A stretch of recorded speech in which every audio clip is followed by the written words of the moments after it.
Olá, amigos do Pensar Piauí, muito bom dia. Meu convidado de hoje é o professor Samuel Costa, economista e doutor em políticas públicas. Bom dia, professor Samuel Costa, como vai? Tudo em paz? Tudo bem? Bom dia, Oscar. Graças a Deus, tudo bem. Podia estar melhor se nosso país tivesse com um modelo de desenvolvimento inclusivo e que tentasse atender a população, e não um modelo que procura beneficiar só o capital. Pois é, professor. O Pensar Piauí, eu me motivei a convidá-lo para que o senhor explicasse o que está acontecendo. Nós vamos falar de diversos temas, mas especificamente com o arroz, que é a comida frequente no prato do piauiense, do teresinense e do brasileiro. As refeições do brasileiro invariavelmente contam com o produto arroz. E hoje, se você for a um supermercado, tem que levar um volume de dinheiro muito grande para trazer 1 quilo de arroz. Por que esse bem tão essencial na mesa do brasileiro, de repente, está com os preços lá em cima? Por quê, professor? É justamente esse modelo que eu tentei lhe falar, que prioriza atender não à população, mas ao capital. Então, nós temos um modelo do agronegócio que vive de exportar a produção, né? Então, a produção do arroz ela está sendo exportada, o que significa que o mercado interno fica desabastecido. Por quê? Porque na crise mundial que nós temos presente, os países resolveram preservar sua população. Então, a oferta mundial, né, deixou de ser abundante e nós, em vez de priorizar o nosso mercado, ficar com o nosso produto, os nossos exportadores passaram a exportar o arroz. Como o dólar se desvalorizou, o que é que significa? Esse produto é uma commodity. Como é uma commodity, o preço internacional é que baliza esse preço. Porque se o preço internacional está mais caro do que o nacional, os produtores nacionais vão preferir vender lá fora.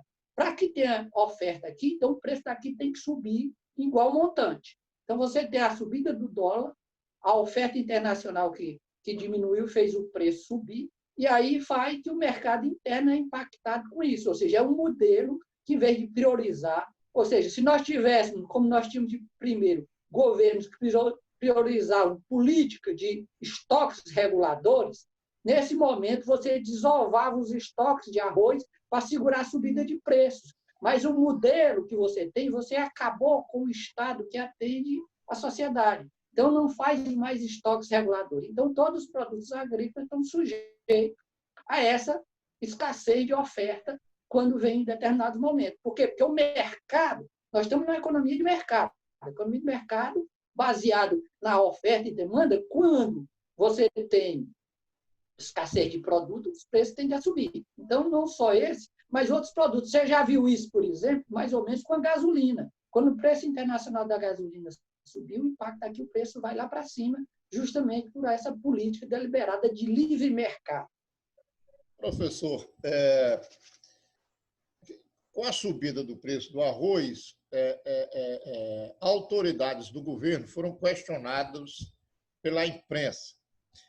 Adolfo Sachda, ele é secretário de Política Econômica do governo. E ele explicou que o arroz estava com esse preço elevado porque o governo tinha colocado muito dinheiro nas mãos do pobre, através do auxílio emergencial, e o pobre passou a comer mais. Já a ministra da Agricultura, Tereza Cristina, disse que o produtor de arroz sofreu por muitos anos e agora está tendo a oportunidade de se recuperar. Como é que o senhor, como professor universitário, doutor em políticas públicas, economista, vê esses dois pronunciamentos de autoridades governamentais? Isso mostra que a equipe econômica do governo é de baixo nível, de um terraplanismo que é estarrecedor. Ou seja, o povo, por ter dinheiro e consumir, é o culpado de tudo. Ou seja, sempre quando o Estado faz política pública, em vez de melhorar a situação do povo, ele faz é piorar. É o que o Albert Hirschman chama a tese da perversidade. Ou seja, o governo fez uma ação proposital para melhorar um aspecto da ordem econômica e social, que é diante da pandemia. As pessoas não têm trabalho, não têm renda, o governo deu renda a essas pessoas, e as pessoas a consumir. Isso foi causar um problema. Isso é um absurdo.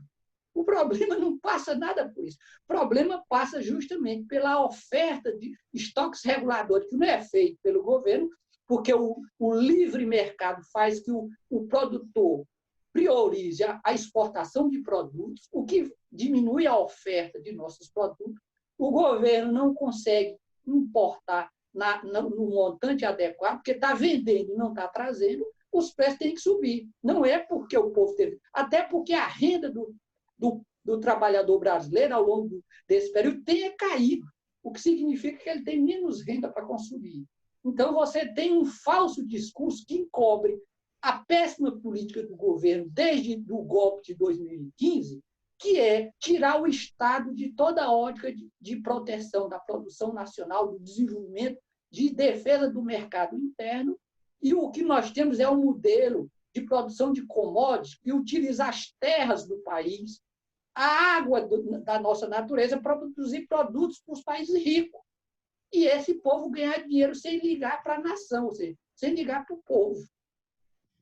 Quando o problema estourou, né, além daquelas explicações que eu citei há pouco, do secretário e da ministra, uma outra autoridade, o ministro da Justiça, mandou intimar supermercados. A gente até lembrou aí do tempo do Sarney, com os fiscais do povo baixando porta de supermercado. É culpado pela alta do arroz, professor? Não. Supermercado é repassador de preço. O supermercado ganha quanto mais vende, pelo volume, não é pelo preço. Se o preço sobe, diminui a quantidade vendida, a margem de lucro do supermercado, o supermercado faz é perder. Então, o supermercado não é culpa de nada. E lembrando, Oscar, nós estamos numa economia de mercado, nós não estamos numa economia socialista, nem numa economia estatal, que o governo determina os preços. Os preços são determinados pelo mercado. Se subir o preço de mercado, não tem como o supermercado segurar preço. Ele não vai poder fazer isso. Então, são absurdos cada vez maiores que tentam criar regulação, normas, para camuflar a realidade do problema. Então, o supermercado não tem culpa nenhuma, como os postos de gasolina não tem culpa da subida de preço dos combustíveis. Como eles liberalizaram tudo, na hora que vem um choque, que o mercado vai se acomodar, que é a subida de preço, eles não têm explicação e ficam criando esses falsos problemas para enganar a sociedade. Ou seja, a economia de mercado livre, quando tem problema que o Estado não atua, a sociedade é que vai pagar. Nós estamos no segundo ano do governo Bolsonaro. As pesquisas que são realizadas agora mostram até um razoável percentual de aprovação de governo do Bolsonaro. Depois da pandemia, muitos críticos acreditavam que o nível de aprovação dele ia baixar espetacularmente, e isso não aconteceu. Mesmo com 130 mil mortes, mas, por conta da pandemia, mas ele continua num patamar razoável. Agora, com uma política, conforme o senhor está dizendo aí, de liberar para que o mercado defina as coisas. E aí, na hora do arroz, por exemplo, sem intervenção do governo, sem estoques reguladores, sem uma política de abastecimento para o povo, o preço do arroz vai lá em cima. Como é que o professor Samuel imagina os 2 próximos anos de Bolsonaro? O que pode acontecer com a população brasileira com um governo que não governa, entrega a vida para o mercado, conforme o senhor já tanto disse aqui nessa entrevista? Mas vamos agora fazer aqui uma projeção aí para os próximos 2 anos.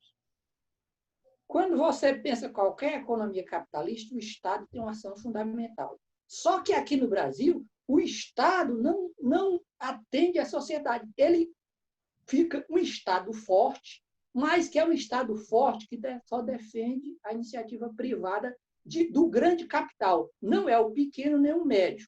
Nesses períodos de governo dele até agora, tem sido medíocre. Nós estamos numa depressão, desde que foi dado o golpe, a economia brasileira entrou em depressão, nós estamos com crescimento de 1%, né? E que com essa crise agora, nesse ano agora, deve dar no mínimo uma queda do PIB de 10%.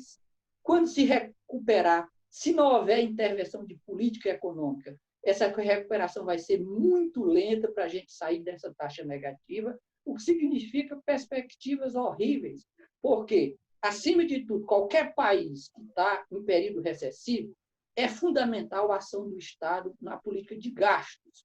Não existe nenhuma experiência histórica no mundo, até hoje, de um país que tenha saído de recessão, de depressão, sem ação de política do Estado. Qualquer país tem que fazer isso. E o nosso só se fala em superávit primário, em corte de gastos. Então, com isso, é por isso que, desde que foi feito o golpe, se fez reforma previdenciária, reforma trabalhista, e não muda nada, só faz piorar. Por quê? Porque o empresário está preocupado se vai ter poder aquisitivo para vender, se vai ter gente comprando. E essas reformas não criam poder aquisitivo, muito pelo contrário, retiram o poder aquisitivo. E aí o empresário vai pegar os recursos dele aplicados no setor financeiro, não vai criar capacidade produtiva, não vai gerar emprego. Então, a perspectiva é continuar nesse marasmo ou pior. Então, eu escrevi um artigo que, para texto de discussão que está na página da UFPI da Economia, que eu achava que nós íamos entrar numa crise de saúde e numa crise social. Crise de saúde, eu acho que está se confirmando, porque não é possível que se morra 130 mil pessoas num país em menos de 6 meses ou em 6 meses, nenhuma guerra mundial de grande calamidade, em 6 meses morre tanta gente e parece que não está ouvindo nada.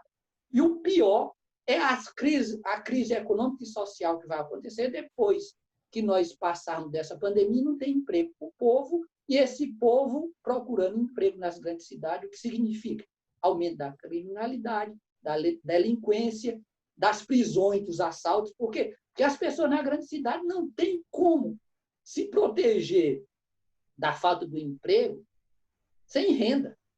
E o governo só tem política assistencialista porque o Congresso obrigou, porque o ministro queria dar R$200.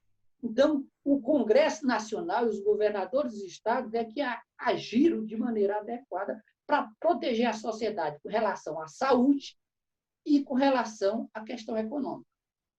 Alguns analistas da cena do momento no Brasil dizem que o próximo impacto que o brasileiro vai sentir no seu bolso vem da energia elétrica. Hoje ele está sentindo basicamente na compra do arroz, mas a energia, que já é um produto razoavelmente pesado para o bolso do brasileiro, alguns analistas apostam que vai ficar insuportável. O senhor tem essa mesma visão? Quer dizer, o próximo grande problema do brasileiro tem a ver com a energia elétrica? Olha, mais um, porque isso é outra coisa, a privatização da energia. Ou seja, em vez de melhorar os serviços, você tem subida de preço.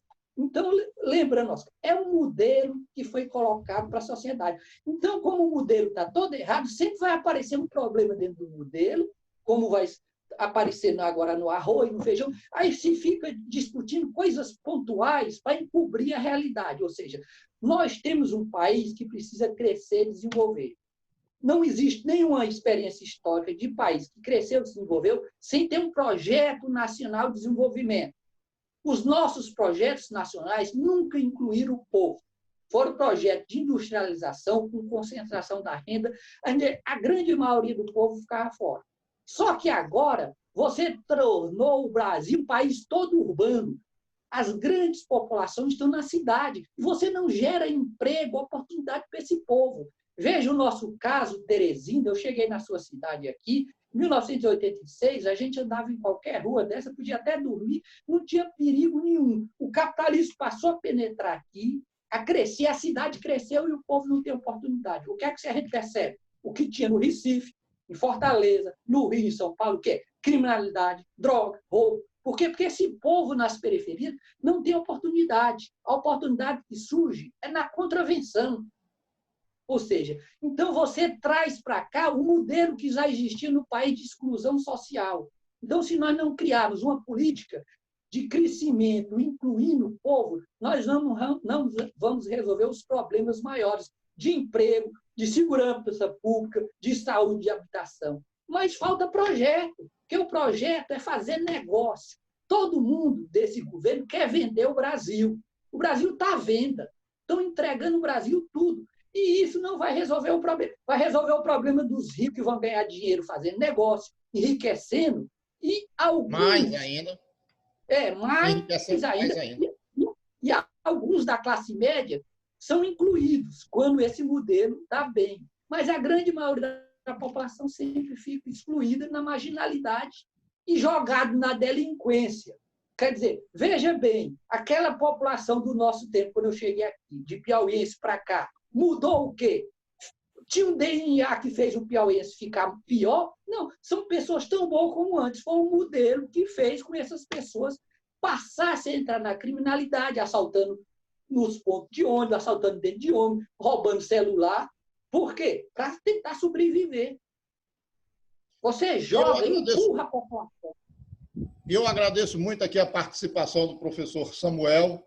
A gente queria discutir um pouco essa situação que aflige aí o bolso do teresinense, do piauiense, dos brasileiros de um modo geral. Noutra oportunidade, professor, gostaríamos novamente de contar aí com seus conhecimentos e com a sua ajuda na análise da situação. Muito obrigado por essa participação aqui no Pensar Piauí.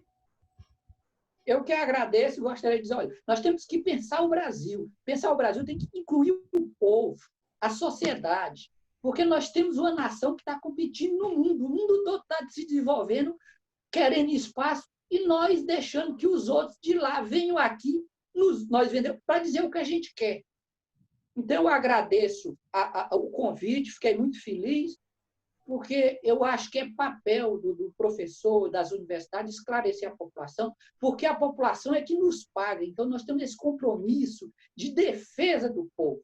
Então, por isso o meu discurso nessa linha, porque eu sou brasileiro, sou cearense e sou piauiense de coração, e minha responsabilidade é com esse povo, não é com a política, não é com os empresários, porque é com a nação, e a nação merece respeito. Muito obrigado. Muito obrigado, professor. Até uma outra oportunidade. Um abraço.